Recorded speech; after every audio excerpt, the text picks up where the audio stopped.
Myanmar erupted into chaos as the military junta staged an insurrection. The media has moved on, but the resistance continues.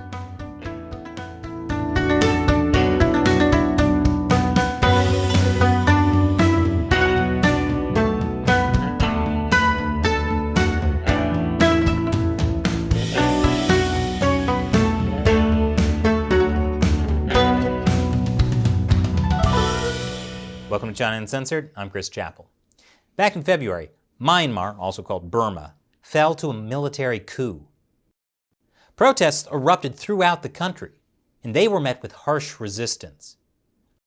But the news cycle moved on to other stories, like the protests in Cuba. Hey, I wonder whatever happened there. This kind of memory holing of major events is a huge boon for dictators. 4.2 billion people live under authoritarian regimes, and these dictators are teaming up to reshape the world in their image at a time when democracies are more and more fractured. So I caught up with Burmese activist Wai Hnin at the Oslo Freedom Forum in Miami to find out what the latest in Myanmar is and what role China is playing in the chaos. Thank you very much for joining me today. Thank you for having me. So the Chinese Communist Party has had an interest in Burma for a long time.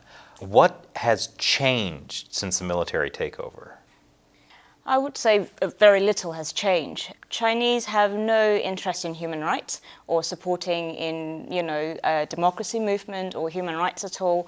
So we have seen a lot of people, really angry about China actively supporting the military by supplying weapons, and also, let's face it, China interest in Burma is the money economy. Investment. They are getting the natural resources from my country with a very cheap discount. So they are very happy.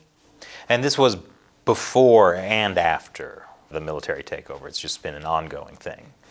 I mean, China is, they have a lot of projects inside the country.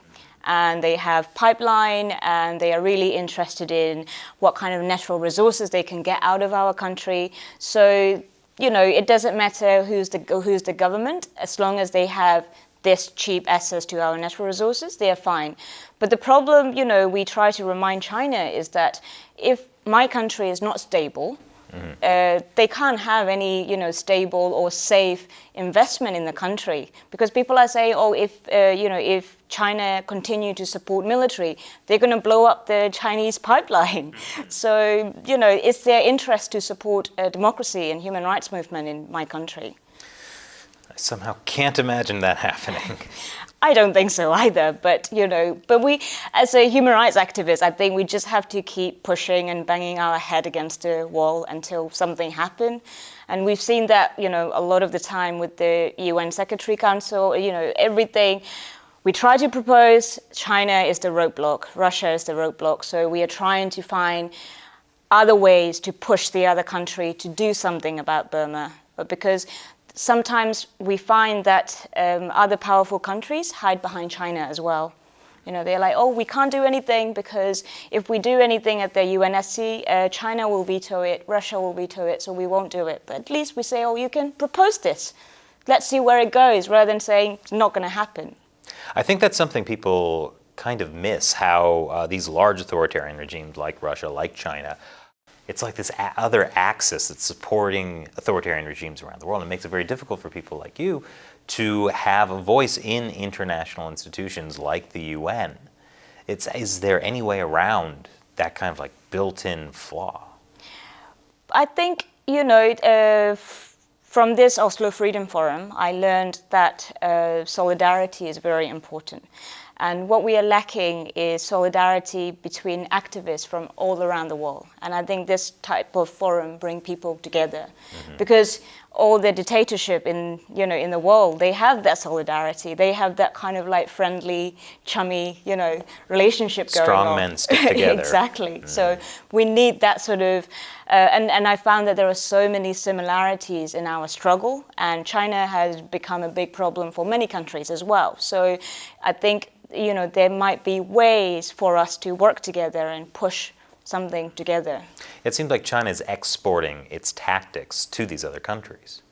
So they are, all these surveillance technology and all these sort of, oppression against people and stuff. I mean, they learn from each other, don't they? So we know that China supply surveillance technology to Burmese military, but the problem is we don't know how big the team the Burmese military have and what kind of technology they are actually getting from China. And it's actually very dangerous for us because we already have 7,000 people in jail.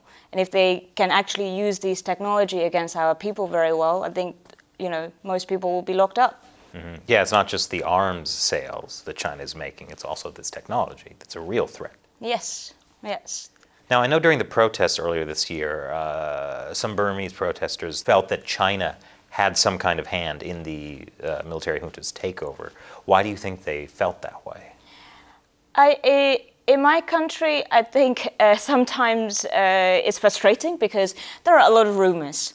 And social media, there is a good and bad side of social media, and social media really don't help with fake news and rumors. So someone started that, this person or this soldier looks like Chinese. But we have a lot of Chinese descent, people in the country as well. So someone started the rumor, and all of a sudden it's like, this is China supplying their soldiers and stuff, but everything is a fake news. It's just paranoia and also a lot of insecurities, during the protests coming out. So unfortunately, it was a fake news that didn't help people. So what do you think the military junta's interest in China is? Again, money. They are getting first of all, they are having their dictatorship buddies.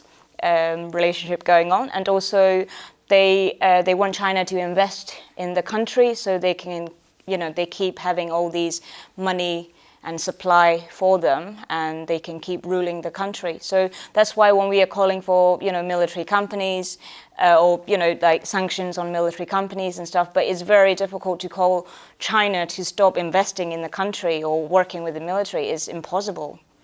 Well, that kind of goes back to what we were talking about earlier, how China is a roadblock in international calls for reform. Like, what good is, a weapons embargo on Burma? Like, don't sell weapons to the Burmese military junta when China will just do it anyways. Well, it doesn't really mean that other countries shouldn't do it, like I was saying before. There are around 150 countries, I think, that don't have arms embargo on Burma. And if they do that, then if they stop selling arms to Burma, then, they have less weapons. I mean, Burmese military don't need more weapons for sure.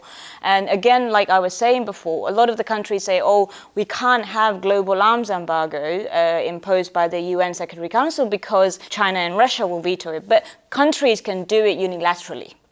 South Korea has done it, Japan has done it. So if they impose arms embargo unilaterally, they can go behind China and they can make it happen. But, And one thing I think that is very interesting that I learned through the Oslo Freedom Forum is that, the military junta, its leaders, they're very wealthy individuals. And this is something where this is another way that Chinese business interests could really play a really negative role, like making these people incredibly wealthy. My country is very rich. My country is very wealthy with natural resources. We have jams, jade, timber, everything. But for many years, we live in poverty because all these natural resources, is being manipulated and owned by the Burmese military. And all the foot soldiers are very poor. They don't even have a good pair of shoes to wear when they go out and fight ethnic people. But top of the generals like Wai Hnin and other generals, they have very, designer shoes, designer bag and everything like that. So they don't want to give up this power. And we are in this situation because Wai Hnin doesn't want to give up his power, doesn't want to give up his wealth, but because if he retires, there is a chance that he might have to go to the, International Criminal Court for genocide. So he doesn't want to risk that. So we are in this mess 8 months on because of his, stupid ambition. So For people watching, what do you think they can do to raise awareness, get the international community to do something? Raise awareness is the main, thing to start, because it's been 8 months on and we don't really see many news about Burma anymore. Protest is continuing every day and people are dying every day, but we don't really see any of those on news anymore. So raising awareness and telling people that these things are still happening, people are still fighting, is important. And again, is to meet up with your, I don't know how it works in the US system, meet with your congressman or, approach them and talk about Burma. And there are so many things they can do and push them, because you have the power, you have the voice. And I live in the UK, we can go and meet our MPs and we can push them. That's the freedom that we have in this, Western democratic world. So please use those. And push your government to do something, because they can actually make a change. Yeah. And I think what you said is really key. People have to remember this is going on. Like it made me think of the protests in Cuba, another country where China is playing a big role. Everyone was talking about that, and then the news cycle moves on to something else, and people kind of forget about it. Yes. The situation in Burma, it hasn't stopped. Yes. So people need to remember. Yeah, sometimes people say, we haven't seen it on BBC or any news anymore. How are things? Or do you have the military dictatorship now? So I have to remind them, no, they haven't won yet, because people are still fighting and resisting. So people are still struggling. Just because there's no news about it anymore doesn't mean we're not, struggling or we're not fighting for our rights. So please remember that. Well, I'm glad you're still out there raising that awareness. Thank you very much. So for anyone watching who would like to follow you and know more about what you're doing, where can they go? So I work for an organization called Burma Campaign UK. So we have a lot of campaigns going on about arms embargo and sanctions. So there are a lot of papers as well if you want to read. And I'm on Twitter as Miss WHPT. So you can follow me as well. So yeah. All right. Well, thank you. It's been a pleasure. Thank you. And once again, a big thank you to the Oslo Freedom Forum for bringing activists from around the world together to tell their story. Once again, I'm Chris Chappell. See you next time.